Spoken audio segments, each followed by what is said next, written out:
Come to the end of another year, with particularly Christmas and Christmas presents, you often look back, don't you, and think, well, what did you get years ago? And I wanted to share with you today some things that might just, shall we say, remind your memory of what was big in yesteryear. And more importantly, as ever, did you actually receive these presents? Because you will be shocked exactly when they were, and as ever, how much they're worth now. Incredible when you think, bet you wish you'd never torn that box now. Let me explain. Hi, good morning, Neil Sean here. Nice to see you. Hope you're all keeping well. As I say, yeah, Christmas is gone now, but we did look at our presents, didn't we, when we were younger, way back, and think, oh yeah, I quite like that. That was a good present. I don't know if you know, but on this day, that's right, on this day, can't believe this, in 1974, there was a big sign-off for major sort of toys for the forthcoming year, including the Bionic Woman, which was in the very early stages. We didn't get it for a couple of years on TV, but we'd already got the Bionic Man. Remember that, with Lee Majors, married to the beautiful Farrah Fawcett Majors, who became an international star as part of the Aaron Spelling show, Charlie's Angels. Recently saw a picture of the still beautiful Jacqueline Smith. Doesn't age a day.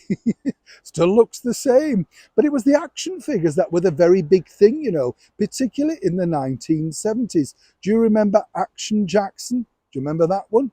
And of course there was Action Man, wasn't there? The one that everybody wanted to get. And when you were a kid, I don't know if you remember those ads on the TV, but they had thundering music and sort of sand on a table. And the way that they moved the dolls, you kind of think, oh, I definitely want that. Yeah, that looks good, But there were other ones, as I say, that there were majorly big sellers. Dolls were a big thing. I'm not quite sure if they are today. We saw, didn't we, earlier this year, Mattel, the makers of Barbie, came out with a very limited edition to celebrate the platinum jubilee of our wonderful monarch, Queen Elizabeth II, with their own very special Queen doll. That did well and now is worth a colossal amount online. But it's these particular ones, if you still have them or had them or know someone that does, that may shock you, because way back in 1972, it was all about this man, Evel Knievel. Do you remember him? Jumped over buses and everything. Was a cartoon series, documentaries. He was on everything for a while, wasn't he? Well, his action doll in that year was one of the biggest sellers of the year, making millions for him and millions for the production company that put it together. When you think about it, it's just buying a brand, isn't it? I'm not quite sure. They talk about influencers and branding and stuff. It's been around for years. We've all done it. It just depends if you want to snap open your purse and buy it, doesn't it? But were you an Evel Knievel fan? And did you buy one? And if you've got one in the loft, check it out online. Trust me, they are worth a lot of money, because they ceased, of course, production very quickly afterwards. They didn't carry on making things for a long time then. Once they felt you'd had your day, you were simply cut off. But what about the others? Another one, a huge one way back in 1963, was G.I. Joe. Did you have him? Yes, a very, very big seller for them. And then, of course, Thunderbirds and everything from the brilliant Gerry Anderson. I was lucky enough to interview Sylvia Anderson, the co-creator of many of those hit TV series.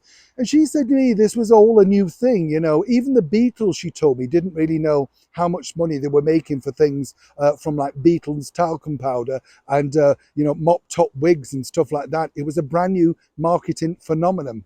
But the one that truly eclipsed them all, and if you have these are truly the things that are making a lot of money still. If you love the sci-fi epic that was Star Wars, then these figurines from the original movie are worth such a lot of money. Collectors will spend thousands buying these. And of course, when you think about it, your mum and dad probably got them from the shop, wrapped it up and thought no more of them. We never thought things were going to be worth a lot of money, did we? But of course, if you've got Star Wars and Star Trek, it could be a case of time to beam yourself back up to the loft, have a look, because in 2023, these one-time throwaway gifts could be making you quite a bit of money. And in a cost of living crisis, we could all do with that, couldn't we? Neil Sean in the very heart of London.